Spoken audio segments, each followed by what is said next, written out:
এইটা একটা লুপ তৈরি করে নেব। এই একটা লুপ তৈরি করে নিলাম, মানে ঘর। এবার ঘরটাকে একটা সাইড দিয়ে তুলবো বন্ধুরা।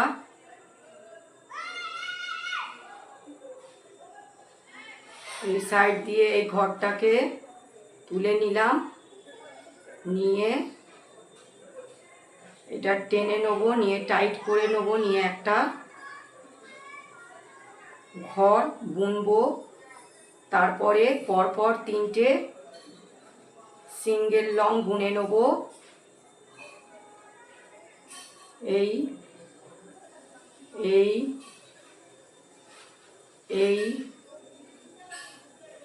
তারপরে চতুর্থ ঘরে দুবার সিঙ্গেল লং